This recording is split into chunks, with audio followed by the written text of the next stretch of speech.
বিশ্বাস করুন, কোরআন আমার সামনে, আল্লাহর কসম, কোন জীবিত পীর, কোন মৃত্যু পীর আমার ভাগ্যের ভালো বা মন্দ করার কোন অধিকার রাখে না, রাখে না, রাখে না। কোন পীর ফু দিয়ে আমার ভাগ্যকে ভালো বানাই দিতে পারবে না, পারবে না, এবং আমার একটা চুলও বাঁকাও করতে পারবে না। যা চাবার আল্লাহর কাছে চাইতে হবে। ওয়াইজা সাআলতা ফাসআলিল্লাহ ওয়াইজা ইসতাআনতা ফাসতাইন বিল্লাহ। যা কিছু চাওয়ার আল্লাহর কাছে চাও, যা কিছু বলার আল্লাহকে বলো।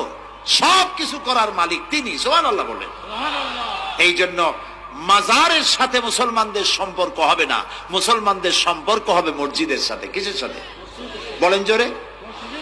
আপনি কোন অসুবিধায় পড়েছেন, মাজলুম হয়েছেন, অত্যাচারিত হয়েছেন, চাকরির সমস্যা হয়েছে, ঘরে খাবার নাই, অসুখ বিসুখ হয়েছে, নানান ধরনের সমস্যায় পড়েছেন, কোন মাজার নয়, কোন পীর নয়, মসজিদের ভিতরে চলে যান, উযু করে মসজিদে ঢুকে 2 রাকাত কাজায়ে হাজাতের নামাজ পড়েন।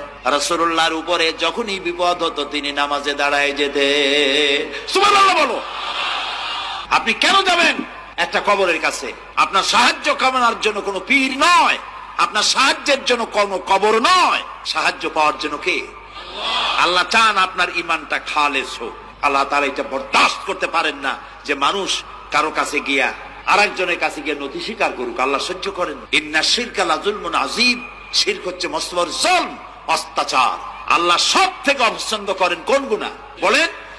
শিরক। আল্লাহ সহ্যই করেন না। কেন করেন না? একটা যুক্তিতে আসে। যারা বিবাহ করেছেন তাদের স্ত্রী যদি স্বামীর সাথে যে ধরনের হাসি খুশি প্রেমের আদান প্রদান করে, স্বামী ছাড়া যদি আরেকজন পুরুষের সাথে এরকমের ভাব বিনিময় করে, ফোনে কথা বলে, প্রেম করে, খুব সুন্দর করে ভালোবাসা দিয়ে যদি চিঠি লেখে অন্য পুরুষের কাছে, অথবা প্রেম নিবেদন করে, তাহলে স্বামীদের অবস্থা কেমন হবে বলেন? এইটার জবাব দিতেও যদি দেরি হয় তো খুবই কুলক্ষণ। হ্যাঁ, ভয়ানক হবে, ভয়ানক হয়ে যাবে। নিজের চরিত্র যতই যা হোক, বউর চরিত্র ভালো চাই। আচ্ছা বলেন তো, স্ত্রী আপনার সঙ্গে যেভাবে প্রেমের হাসি হাসে, প্রেম নিবেদন করে, ওই রকম আরেকটা পুরুষের কাছে সাথে করলে আপনার সহ্য হয় না কেন? আপনি স্ত্রীর উপরে আপনার অধিকারটা কতখানি, কি জন্যে? আপনার স্ত্রীর যে হাসি, যে মিষ্টি হাসি, যা আপনার প্রাণ কেড়ে নেয়, ওই হাসিতে আপনার কোনো অবদান আছে বলেন? তার যে টানা টানা চোখ, সুন্দর ভ্রু, মাথায় অনেক লম্বা চুল, শরীরটা সুন্দর, যৌবন, রূপ, এর ভেতরে আপনার কোনো অবদান আছে? হ্যাঁ আছে, একটু তো আছেই। আপনি যে মুখ দিয়ে বউটা হাসে, সেই ঠোঁটে একটু লিপস্টিক লাগাইছেন। যে চোখের জন্য আপনি পাগল, সেই চোখে একটু কাজল লাগাইছেন। শরীরটাকে পেঁচাবার জন্য সুন্দর একটা শাড়ি কিনে দিছেন।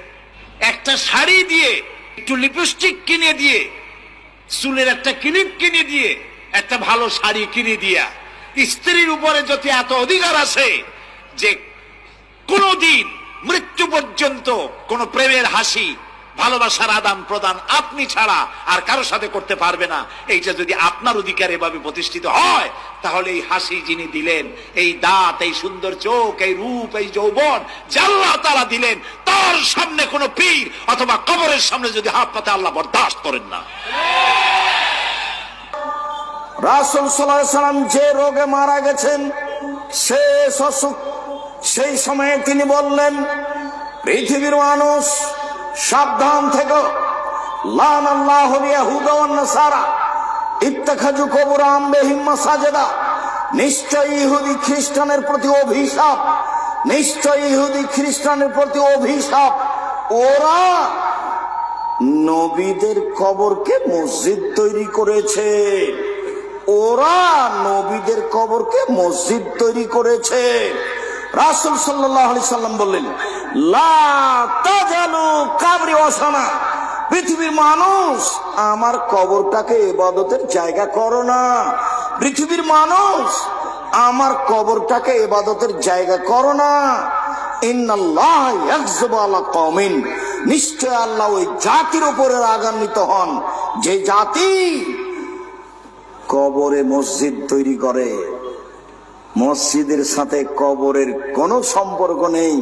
আল্লাহ রাসূল বললেন, লা তুসাল্লু আলাইহি ওয়ালা ইলাইহি ওয়ালা বাইনাহুমা। কবরের উপরে সালাত আদায় করো না, কবরের দিকে সালাত আদায় করো না, কবরের পাশে সালাত আদায় করো না। মসজিদের ডানে কবর চলবে না, বামে চলবে না, সামনে চলবে না, পিছনে চলবে না, মসজিদের ভিতরে কবর চলবে না। এই মসজিদ সরাতে হবে, এ কথাই ঠিক। যারা এগুলো করে তারা শিরক করে।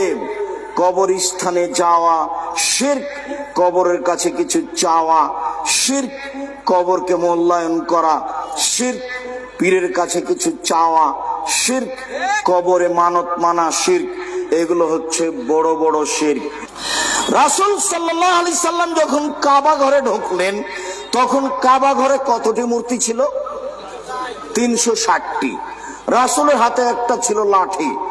তিনি আঘাত করে মূর্তিগুলি ভাঙতে লাগলেন আর মুখে বলতে লাগলেন, জাল হক এসেছে সত্য, ওয়াজাকাল বাতিল চলে গেছে মিথ্যা। ইন্নাল বাতিলা নিশ্চয় মিথ্যা, কানা জাহুকা চিরদিন মিথ্যা।